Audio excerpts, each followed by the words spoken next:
2025 কলকাতার বিখ্যাত আন্তর্জাতিক বইমেলায় মহা আড়ম্বরের সহিত 148 নম্বর কফি হাউসের চারপাশে স্টলে এক অনুষ্ঠানের মাধ্যমে লেখিকা স্বাগতা রজক মহাশয় প্রকাশ করলেন তার অভিনব অসাধারণ উপন্যাস কলমে কোহিনূর মিন্টু ঘোষ।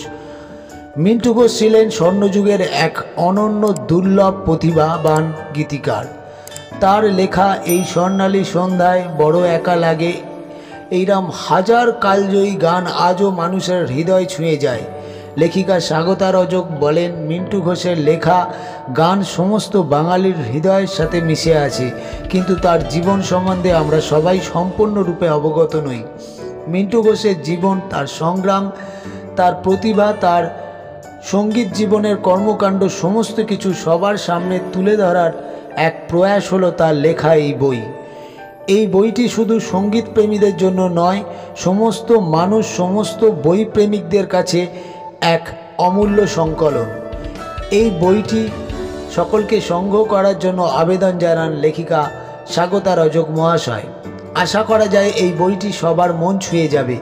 এই বই প্রকাশের অনুষ্ঠানে উপস্থিত ছিলেন বিখ্যাত গিটারিস্ট পণ্ডিত স্বপন সেন মহাশয়, উপস্থিত ছিলেন গীতিকার দেবীপ্রসাদ চক্রবর্তী মহাশয়, উপস্থিত ছিলেন সুরকার ও মিউজিক অ্যারেঞ্জার নবীন চট্টোপাধ্যায় মহাশয়, উপস্থিত ছিলেন গীতিকার রজত সোম মহাশয়, উপস্থিত ছিলেন বিখ্যাত তবলজি মৃণাল সেনগুপ্ত মহাশয়, উপস্থিত ছিলেন লেখিকা স্বাগতা রজক মহাশয়, উপস্থিত ছিলেন অভিনেতা দীপঙ্কর দাস সহ বহু গুণীজনেরা। তারই চিত্র তুলে ধরা হলো নিউজ পারফেক্ট ইন্ডিয়া টিভির পর্দায়।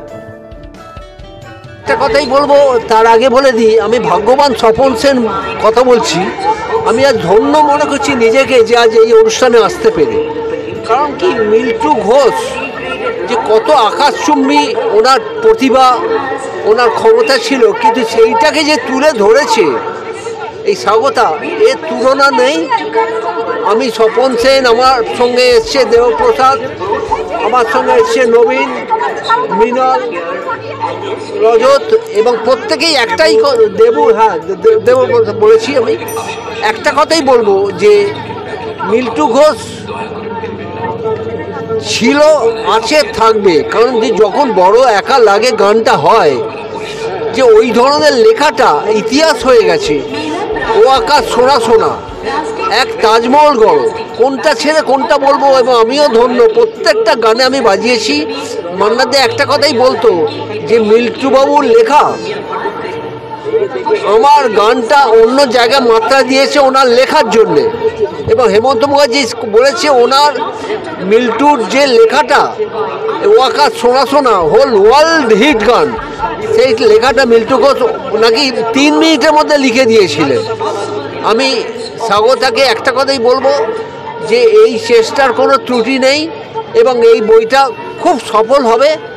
আমরা সবাই মিলে ও মাথায় হাত দিলাম এবং ও যেন ভগবানের আশীর্বাদ পায় এবং আরও নেক্সট অনেক কাজ করে যায়। আমরা চিরকাল ওর সঙ্গে আছি এবং থাকবো। আজকের এই বইটি একটা ভীষণ দামি বই প্রকাশ পেল। কারণ একটা, যে এই মানুষটা মিন্টু ঘোষ, এই মানুষটা এত বড় বড় ভালো ভালো গান বড় বড় শিল্পীর কণ্ঠে দিয়ে গেছেন বা নতুনদের জন্যও দিয়ে গেছেন। আজকে দীর্ঘ 94 বছর 95 বছর বয়স পর্যন্ত উনি অ্যাক্টিভ ছিলেন। সম্প্রতি উনি গত বছরখানেক হলো, বছর দেড়েক হলো উনি নেই। কিন্তু এই লেখায় উদ্বুদ্ধ হয়ে স্বাগতা, ও আমার ছাত্রী, এবং আমি স্বাগতাকে এইটাই বললাম যে এমন একটা কাজ তুমি নিজে যদি করতে পারো, তুমি গানের জগতের মানুষ, তো মিন্টু ঘোষের মতো মানুষকে দিয়ে লেখাটা, এটা একটা খুব বড় কাজ হবে। একটা খুব সুন্দর কাজ হয়েছে। আপনারা জানেন যে মিন্টু ঘোষ আমাদের স্বর্ণযুগের গীতিকার এবং ইতিহাস যে কথা বলে, মিল্টুদার যে প্রথম গান প্রকাশিত হয়েছিল সেই গান কিন্তু পুলক বন্দ্যোপাধ্যায়ের প্রকাশিত গানের আগেই গীতা দত্তের গান, এবং সেই যুগ থেকে আরম্ভ করে মিল্টুদা যতদিন জীবিত ছিলেন ততদিন কিন্তু তিনি গান লিখেছেন। তার মানে 40-এর দশক থেকে আরম্ভ করে ধরুন 2 বছর আগে অবধি। তার মানে তার লেখাটা ছিল সময় উপযোগী, কন্টেম্পোরারি। সেই গীতা দত্ত থেকে আরম্ভ করে বর্তমান সময়ের যত শিল্পী তাদের সঙ্গে কাজ করেছেন, সমস্ত সুরকারদের সঙ্গে কাজ করেছেন। আর মিল্টুদার বেসিক গান এবং সিনেমার গান, অসংখ্য গান, দু ধরনের গানেই তিনি জনপ্রিয় ছিলেন। আমি সং রাইটার, গান লিখি। খুব ভালো লাগছে যে এরকম একটা মানুষকে নিয়ে স্বাগতা যে বইটা বার করছে, একটা দুঃসাহসিক কাজ। ও যে এত সুন্দর হয়ে করে দিচ্ছে এটা ভাবা যায় না। সত্যি বইটার মধ্যে অনেক কিছু মানে যেটা আমরা জানি না, অজানা তথ্য রেখেছে এখানে। আর শ্রদ্ধেয় নবীনদার সহযোগিতা কাজটা হয়েছে এবং এসে আমার খুব ভালো লাগছে এরকম একটা উদ্যোগ নেওয়া হয়েছে, যে আমি সত্যি ওর কাছে কৃতজ্ঞ। বড় হয়েছি, হ্যাঁ, তো একটা মানে অনামী লোক সবসময় পিছনে দাঁড়িয়ে থাকতেন। অনেকেই ভাবতো ওটা বোধহয় পুলকবাবুর লেখা, ওটা বোধহয় গৌরী বসুনের লেখা, কিন্তু আসলে ওনার লেখা। এক তাজমহল গড়ো পৃথিবীর, এ তো কজন জানে না তো। তাই এইটা স্বাগতা একটা অপূর্ব কাজ করেছে। আমি খুব খুশি, আর স্পেশালি থ্যাঙ্ক আপনাদের সাথে যোগাযোগ করিয়ে দিয়েছেন। আজকে আমার বইটি আপনাদের সামনে আছে এবং খুব ভালো লাগছে যে এই মিল্টুদাকে আমি আমার এই লেখায় প্রকাশ করতে পেরেছি। কতখানি পেরেছি আমি জানি না, সেটা পাঠকরা বলবেন, কিন্তু এই প্রচেষ্টার সঙ্গে আপনারা সকলে রয়েছেন, এটাই আমার অনেক পাওয়া, আর কিছু। ধন্যবাদ, অনেক অনেক ধন্যবাদ।